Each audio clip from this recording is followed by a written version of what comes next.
ወንጌል ዮሐንስ ምዕራፍ 2 መርዓ ኣብ ቃና ናይ ገሊላ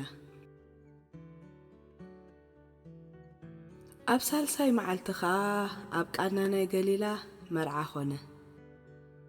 ኣደ ኢየሱስ እውን ኣብኡ ነበረት። ኢየሱስ ምስ ደቀ መዛሙርቱ ድማ ናብቲ መርዓ ተዓዲሙ ነበረ። ወይኒ ምስ ተወድአ ኣደ ኢየሱስ ወይኒ እምበር የብሎምን በለቶ። ኢየሱስ ድማ ኣቲ ሰበይቲ ምሳኽኸ እንታይ ኣሎኒ ጊዜይ ገና ኣይበጽሐን በላ። ኣዲኡ ኸዓ ነቶም ተዓጠቕቲ ንሱ ዝብለኩም ኩሉ ግበሩ በለቶ። ኣብኡ ኣይሁድ ከምቲ ስርዓቶም ዝነጽሁለን ከክልተ ወይ ሰለስተ ዝንግሪር ዝሓዛ 6 ኣጋነ እምኒ ተቐሚጠን ነበራ።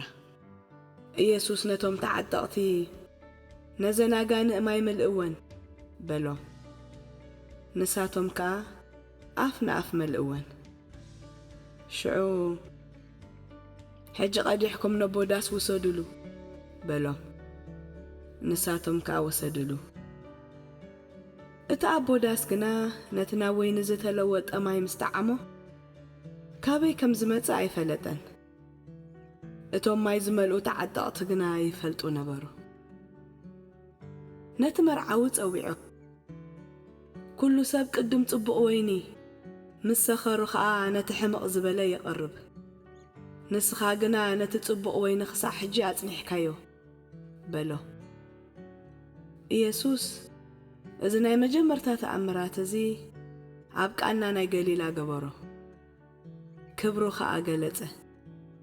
ደቀ መዛሙርቱ እውን ብኡ ኣመኑ።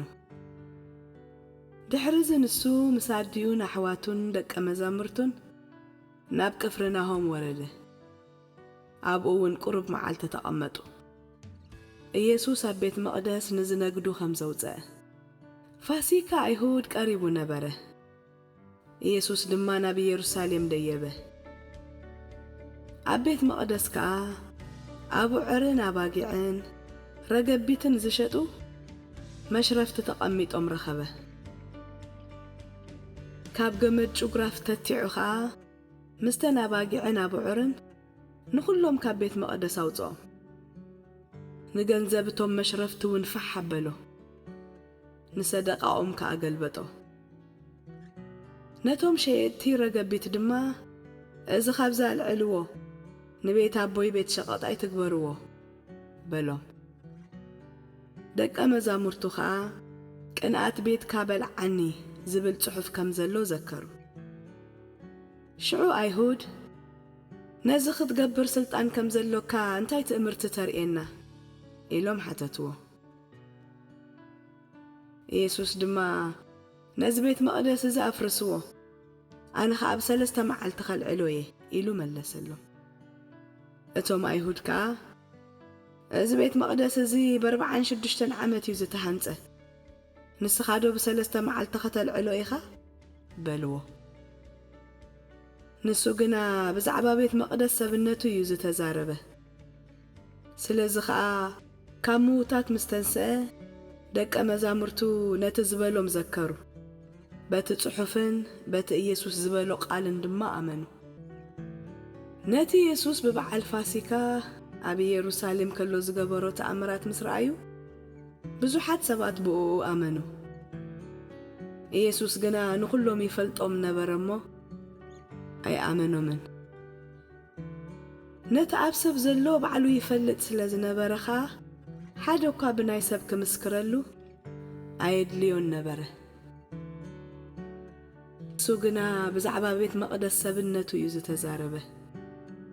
ስለዚ ኸኣ ካብ ምዉታት ምስ ተንስአ ደቀ መዛሙርቱ ነቲ ዝበሎም ዘከሩ።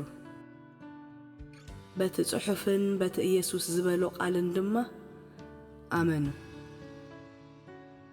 ነቲ ኢየሱስ ብበዓል ፋሲካ ኣብ ኢየሩሳሌም ከሎ ዝገበሮ ተኣምራት ምስ ረኣዩ ብዙሓት ሰባት ብኡ ኣመኑ። ኢየሱስ ግና ንኹሎም ይፈልጦም ነበረ እሞ ኣይኣመኖምን። ነቲ ኣብ ሰብ ዘሎ ባዕሉ ይፈልጥ ስለ ዝነበረ ኸኣ ሓደ እኳ ብናይ ሰብ ክምስክረሉ ኣየድልዮን ነበረ።